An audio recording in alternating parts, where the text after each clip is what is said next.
Hey guys, good morning. Welcome back to our channel, the Eaton Squad. So on today's video, for me, is a little bit of good news because I have watched the interview of the Department of Tourism Secretary, and she said something that's giving LDR couples hope during this pandemic.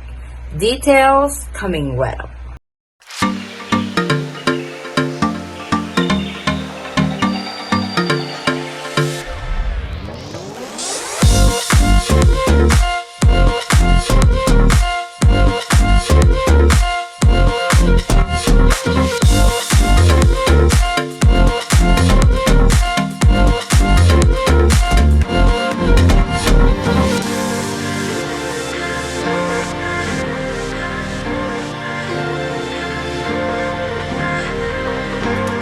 So as we all know, Phuket, Thailand has already opened for tourism for fully vaccinated travelers starting last July 1st. And then I ran across this interview from the Department of Tourism Secretary that's really giving hope to LDR couples to meet eventually in Boracay. She was talking about copying what Phuket, Thailand is doing to the most prettiest beaches in Phuket, Thailand, that they so-called sandbox, that foreign tourists are now welcome over there. You are fully vaccinated. You have to stay there for 14 days. This is not quarantine, but this is the requirement of stay for you if you really want to go to Phuket, Thailand.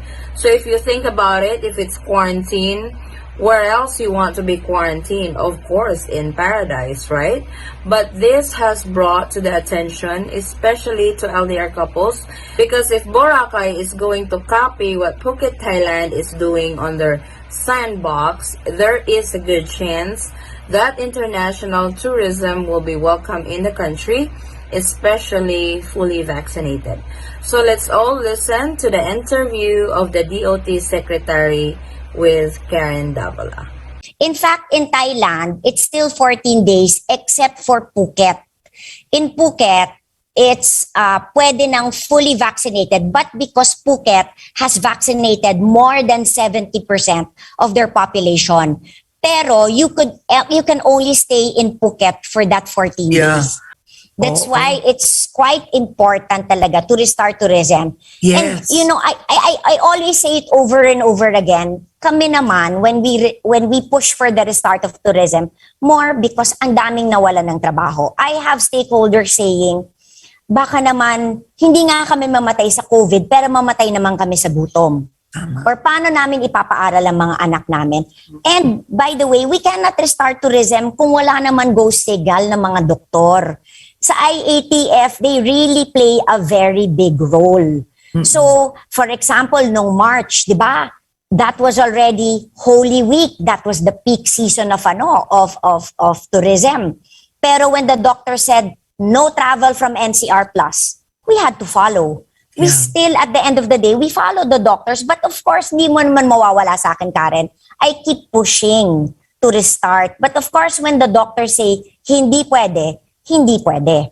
Because yun na nga, balanse dapat. So ngayon, what we're doing is, we're hoping na, for example, like in Boracay, if more and more people are vaccinated, baka we could copy yung Phuket sandbox. Correct. So 70% are vaccinated, baka we could already accept no quarantine. Kasi from fully vaccinated. So that's what we are working on na lang. And how many in Boracay, how many doses do you need to vaccinate 70% of the island? Right now, they have, because some have temporarily closed, they have 5,000 active tourism workers. That's not a lot. Not a lot. But of course, since we are vaccinating, pre-pandemic, we had about 17,000 active tourism workers.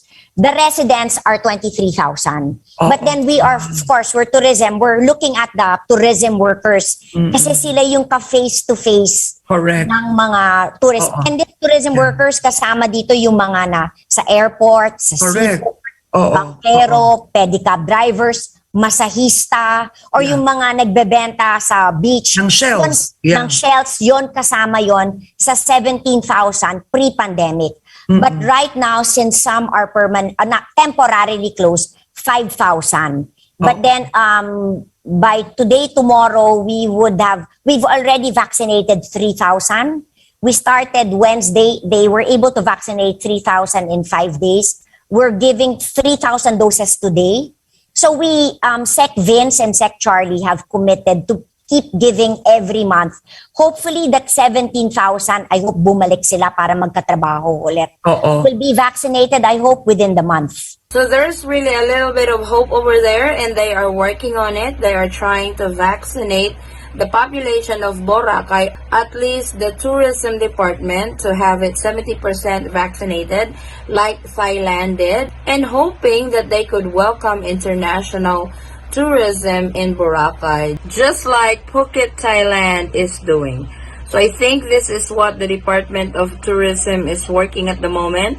They want the people in Boracay fully vaccinated, at least 70% of it, and aiming on that target so they can open the economy, or they can open the international tourism that wants to spend vacation in Boracay.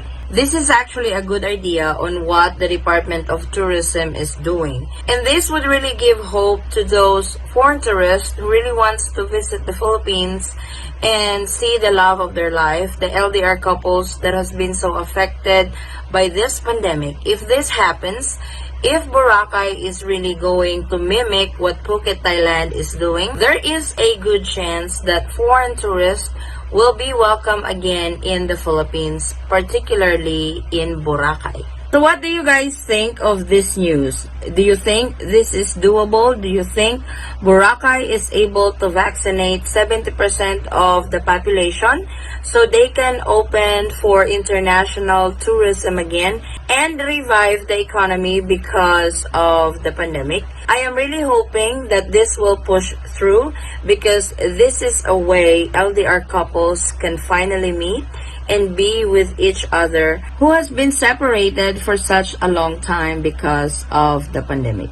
To me, a little bit of hope here, a little bit of hope there is good. At least they are doing something.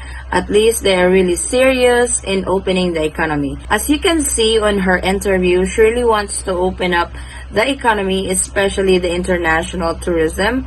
But what's holding her back are the decisions of the doctors. They are waiting from the go signals from the doctors, and of course the IATF that plays a huge role when it comes to the decision making when opening up the border. So I'm really hoping DOT will really focus on this. I'm really hoping that DOT will really progress and will succeed in vaccinating the population of Boracay so they can welcome once more international tourists, especially those who are on LDR, that gives this news hope to them to finally meet. Thank you so much guys for watching. This is our quick update for today. If you find it helpful, please give it a thumbs up and share it with your friends and family whom you know that can use this video as reference. If you are new to our channel, welcome. We do travel updates, and if you are not a subscriber yet, please consider subscribing, and don't forget to hit that notification bell so you will be notified on updates like this. And to our subscribers and new subscribers, thank you so much for the continued support and trust to our channel, the Eaton Squad. I hope to see you guys on our next travel update. Stay safe, stay healthy, and God bless everyone. Bye.